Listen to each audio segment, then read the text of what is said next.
Pang-ilan na yan? Pang-anim na. Hindi mo pa rin alam kung sino naglalagay? Hindi ko mo tsempohan eh. Tinry ko pumasok na maaga pero nakapatong na agad yung flower sa desk ko. Kakaintriga naman, kainis. Sana all. Chad? Oh, ikaw ba nag-iiwan ng mga flowers sa desk ko? Natanggi ko yung desk mo. Nalaglag to bulaklak kaya pinulot ko. Oh.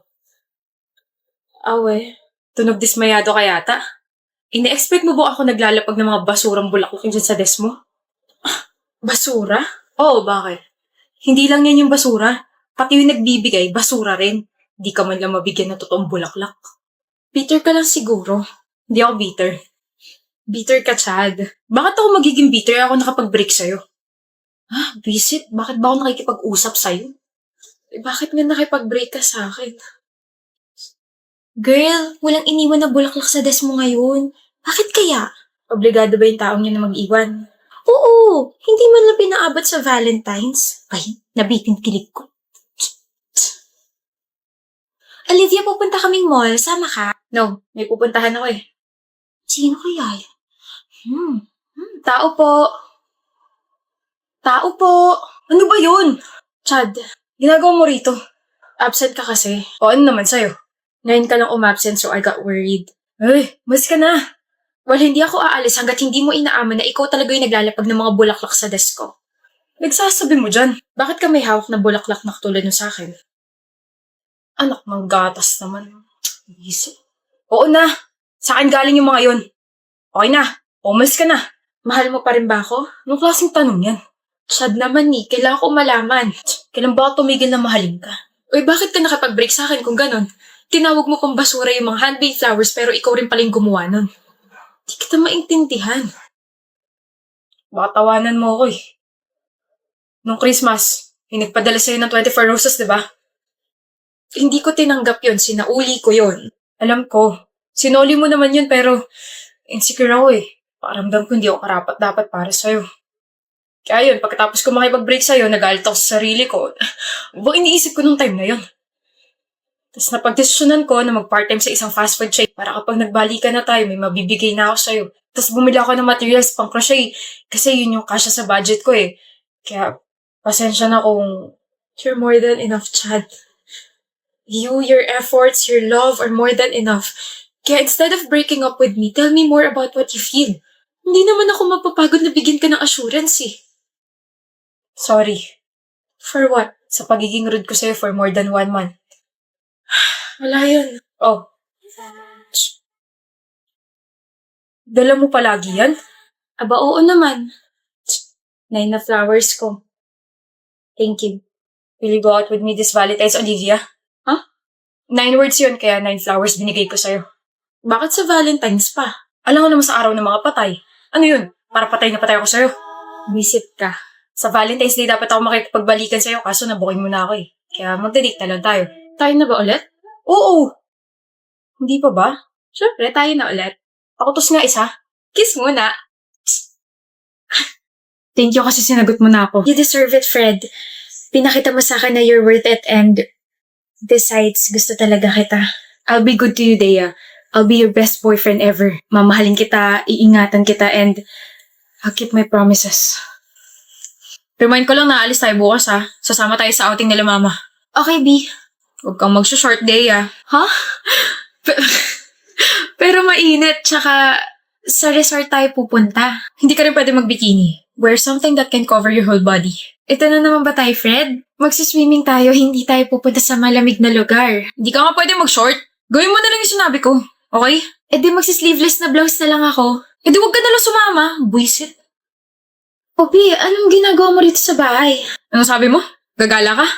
Oo, di ba tinext ko na sa'yo? Gagala kami ng friends ko kasi friends rin namin ngayon, which we've been doing every year. I also sent you the other details like manonood kami ng sine, kakain, maglalaro.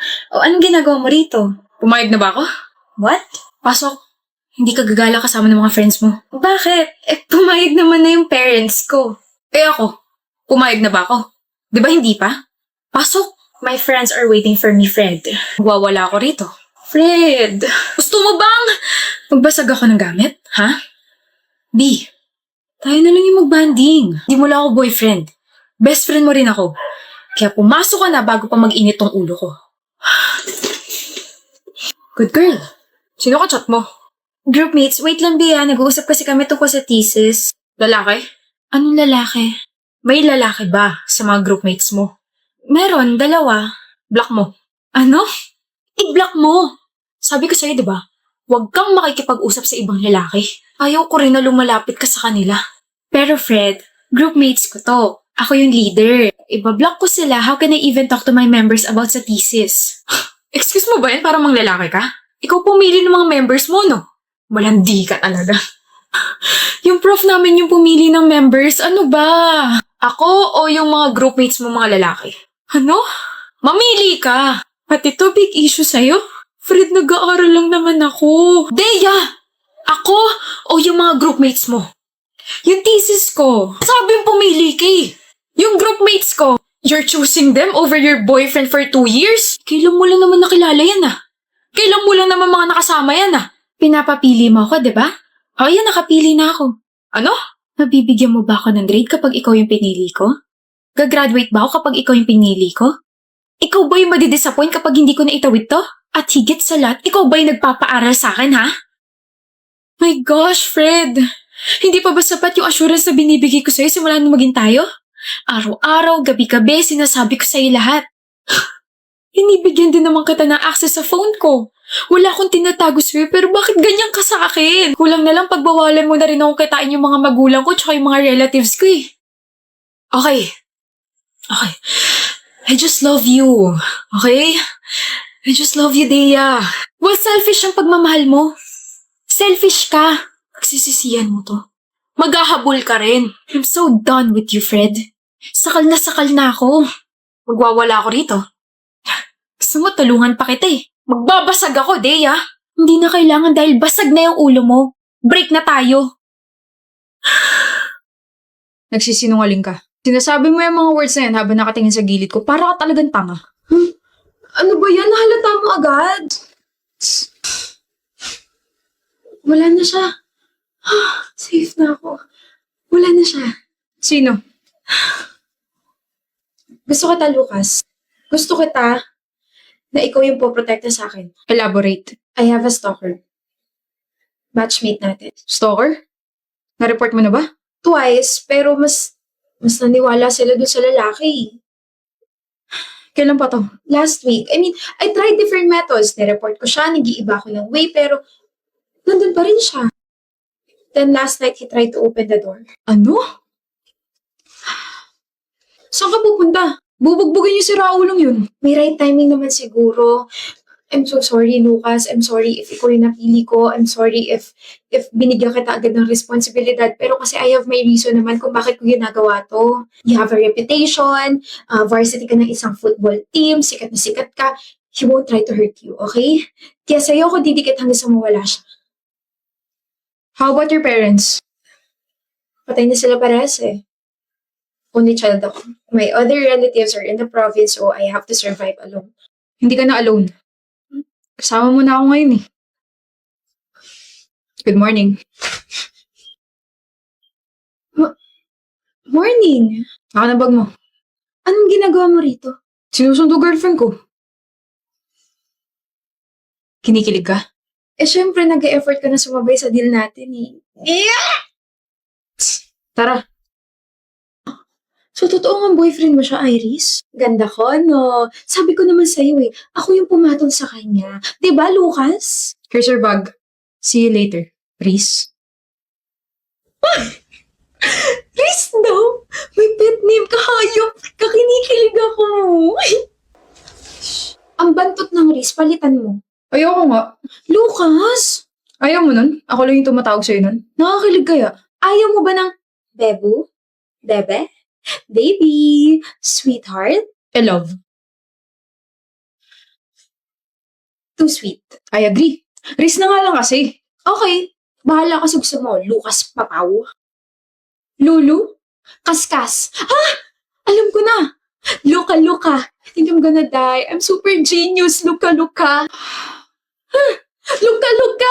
Wait! Ba nagsasawa sa mukha ko, Lucas? Kasi imagine mo 4 months na tayong magkasama. Madalas kaya ako nagsasawa sa pagmumukha mo. Napaka-honest mo talaga, no? Hindi ka ba aware na ano? Ikaw to nag-declare na boyfriend mo ko tapos hindi mo alam kung anong araw bukas? Friday bukas. Mansa rin natin bukas.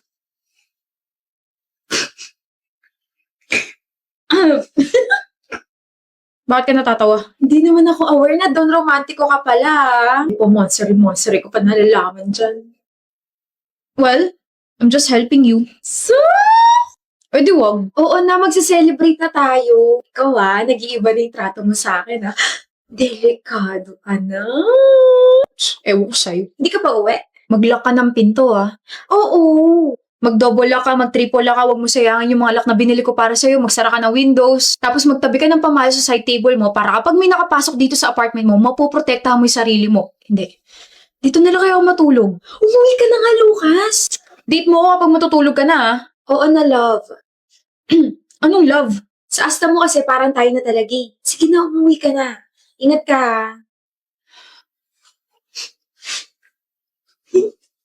OMG, galing ba yan kay Lucas? Hindi galing kaya sa akin to. Ibibigay ko sa kanya kasi matcha rin namin ngayon. Iris? Si Lucas. Hindi mo pa ba nababalitaan? Yung Nasaksak si Lucas kagabi. Huli namin balita. Critical siya.